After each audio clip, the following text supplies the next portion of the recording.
ಅಧಿಕಾರದಲ್ಲಿದ್ದಾಗ ಯಾವ್ಯಾವ ಕೇಸ್ಗಳು ಕೊಟ್ಟಿದ್ದಾರೆ ಒಂದೊಂದು ಕೇಸ್ ಮತ್ತು ಅವ್ರು ಯಾರು ಯಾವ ಕಾರಣಕ್ಕೆ ಪದೇ ಪದೇ ಸಿಬಿಐ ಅಂತಾರೆ ಸರ್ ಅವರು ಅಧಿಕಾರದಲ್ಲಿದ್ದಾಗ ಕೊಟ್ಟಿದ್ರೆ ಎಲ್ಲ ಕೇಸ್ಗಳು ನಾವು ಡಿಮ್ಯಾಂಡ್ ಮಾಡಿದ್ವಿ ಆ ಕೇಸ್ಗಳನ್ನೆಲ್ಲ ಕೊಟ್ಟಿದ್ರೆ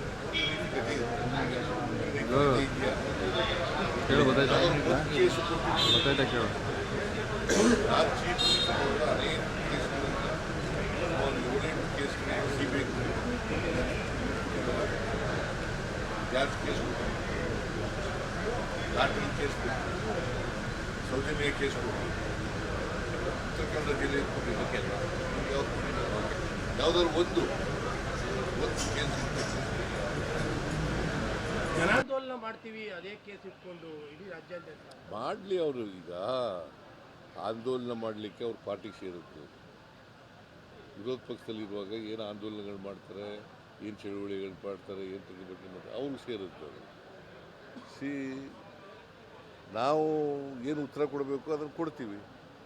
ನಿನ್ನೆ ಕಾಂಗ್ರೆಸ್ನ ಎಲ್ಲ ನಾಯಕರು ಏಕವಚನದಲ್ಲಿ ಮಾತಾಡಿದ್ದಾರೆ. ರೆಡ್ಡಿ ಅವರು, ಶ್ರೀರಾಮುಲು ಅವರು ವಾಗ್ದಾಳಿಗಳನ್ನು. ಈಗ ಅವ್ರಿಗೆ ಸಂಸ್ಕೃತಿ ಇಲ್ಲ ಅನ್ನೋದು ಭಾಳ ಸ್ಪಷ್ಟವಾಗಿ ಗೊತ್ತಾಗುತ್ತೆ. ಬಿ ಜೆ ಪಿಯವರಿಗೆ ಸಂಸ್ಕೃತಿ ಇಲ್ಲ. ಹಾಗಾದರೆ ಜನಾರ್ದನ್ ರೆಡ್ಡಿಗೆ ಬಳ್ಳಾರಿ ಬರಬೇಡ ಅಂತ ಯಾಕೆ ಮಾಡಿದರು?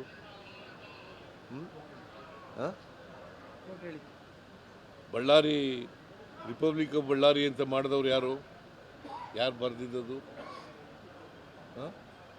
ಸಂತೋಷ್ ಹೆಗ್ಡೆಯವರು ಲೋಕಾಯುಕ್ತರಾಗಿದ್ದಾಗ ವರದಿ ಕೊಟ್ಟಿದ್ದಾರೆ. ರಿಪಬ್ಲಿಕ್ ಆಫ್ ಬಳ್ಳಾರಿ ಅಂತ ಬರೆದವ್ರು ಯಾರು? ಯಾರಿಂದ ಆದ್ದು ರಿಪಬ್ಲಿಕ್ ಆಫ್ ಬಳ್ಳಾರಿ? ಇವ್ರು ಜನಾರ್ದನ್ ರೆಡ್ಡಿ ಅಲ್ಲ. ಇವ್ರಿಗೆ ಪ್ರಜಾಪ್ರಭುತ್ವದಲ್ಲಿ ನಂಬಿಕೆ ಇಲ್ಲ, ಸರ್ವಾಧಿಕಾರದಲ್ಲಿ ನಂಬಿಕೆ ಇದೆ ಅಂತ ಅನ್ನೋದಕ್ಕೆ ಒಂದು ಉದಾಹರಣೆ. ನಾನು ಇಬ್ರಾಹಿಮ್ ಇಬ್ಬರು, ನಾನು leader of the opposition, Ibrahim ಕೂಡ ಒಬ್ಬ ಲೀಡ್ರು. ನಾವಿಬ್ಬರು ಪಾರ್ಲಿಮೆಂಟ್ನಲ್ಲಿ ಹನುಮಂತಪ್ಪ ಎಲೆಕ್ಷನ್ ನಿಂತಿದ್ದಾಗ, ಲೋಕಸಭೆಗೆ ನಿಂತಿದ್ದಾಗ ಹೋಗಿದ್ದೀವಿ. ನಮಗೆಲ್ಲೂ ಜಾಗ ಕೊಟ್ಟಿಲ್ಲ.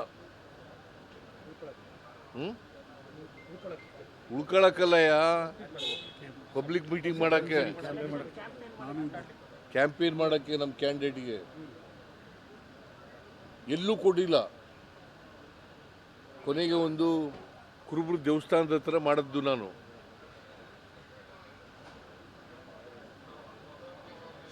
ಅವ್ರಿಗೆ ಪ್ರಜಾಪ್ರಭುತ್ವದಲ್ಲಿ ನಂಬಿಕೆ ಇಲ್ಲ,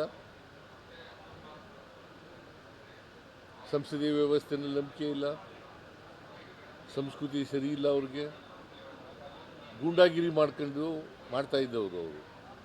ಅವರಿಂದ ನಾವು ಪಾಠ ಕಲಿಬೇಕಾ? ರಿಪಬ್ಲಿಕನ್ ಕಾಂಗ್ರೆಸ್ ಮಾಡಿದ್ದಾರೆ ಅಂತೀರ. ರಿಪಬ್ಲಿಕನ್ ಆಫ್ ಕರ್ನಾಟಕ ಮಾಡ್ಕೊಂಡಿದ್ದಾರೆ ಕಾಂಗ್ರೆಸ್. ನಾವು ಕಾಂಗ್ರೆಸ್ ಪಕ್ಷ ಯಾವಾಗಲೂ ಕೂಡ ಪ್ರಜಾಪ್ರಭುತ್ವದಲ್ಲಿ ನಂಬಿಕೆ ಇಟ್ಕೊಂಡಿರ್ತಕ್ಕಂಥವ್ರು, ಸಂವಿಧಾನದಲ್ಲಿ ನಂಬಿಕೆ ಇಟ್ಕೊಂಡಿರ್ತಕ್ಕಂಥವ್ರು. ಗೊತ್ತಾಯ್ತಾ? ಸಂವಿಧಾನದ ಆಶಯಗಳಲ್ಲಿ ನಂಬಿಕೆ ಇಟ್ಕೊಂಡಿರ್ತಕ್ಕಂಥವ್ರು, ಸಂವಿಧಾನ ಜಾರಿ ಮಾಡಬೇಕು ಅಂತ ಇರ್ತಕ್ಕಂಥವ್ರು. ರಾಜಕೀಯ ಉದ್ದೇಶ, ರಾಜಕೀಯ ಲಾಭಕ್ಕೋಸ್ಕರ ಈ ಥರ ಮಾಡ್ತಾ ಇದ್ದಾರೆ ಸಮಾವೇಶ ಅಂತ. ಬೇರೆ ಇನ್ನೇನಿದೆ? ರಾಜಕೀಯ ಉದ್ದೇಶ ಬಿಟ್ಟರೆ ಇನ್ನೇನಿದೆಪ್ಪ? ಈ ಸೆಷನ್ ವಿಚಾರದಲ್ಲಿ, ಈಗ ಕರೆದಿರೋ ಸೆಷನ್ ವಿಚಾರದಲ್ಲೂ ಕೂಡ ಅದು ರಾಜಕೀಯ ದುರ್ಬಳಕೆ ಅಂತ. ಈಗ ಮೊದಲನೇ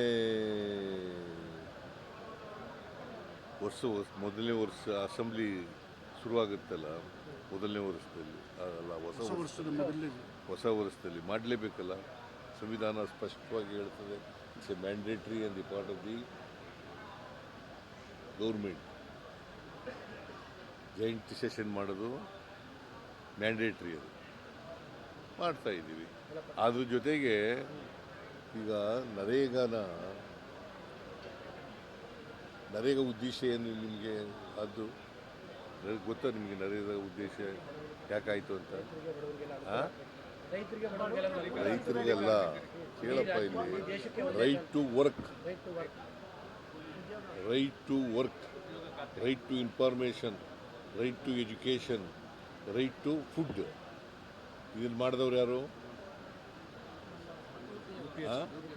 you P A government Manmohan ಸಿಂಗ್ರವರು ಪ್ರಧಾನಮಂತ್ರಿ ಆಗಿರುವಾಗ ಮಾಡಿದ್ದು. ಅದನ್ನು ಹಾಳು ಮಾಡೋಕೆ ಹೊರಟಿದ್ದಾರೆ.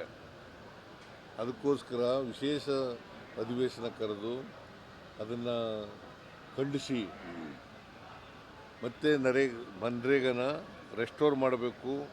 ಈಗ ತಂದಿರತಕ್ಕಂಥ ಕಾಯ್ದೆ ಇದೆಯಲ್ಲ ಎಂಥದ್ದು VBG ರಾಮ್ಜಿ ನೀವೊಬ್ಬರೇ ಕರೆಕ್ಟಾಗಿ ಹೇಳ್ತಾ ಇರೋದು. ನೀವೊಬ್ಬರೇ ಕರೆಕ್ಟಾಗಿ ಹೇಳ್ತಾ ಇರೋದು. VBG ರಾಮ್ಜಿ ಗೊತ್ತಾದ್ರ ಅರ್ಥ? ಅದನ್ನ ಎಕ್ಸ್ಪೆನ್ಷನ್ ಗೊತ್ತದು ಹೇಳೋ ನೋಡೋಣ. VB ಅಂದರೆ Viksit Bharat, guarantee for Rozgar, Ajeevika mission Gramin.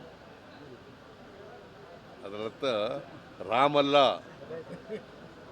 Rozgar,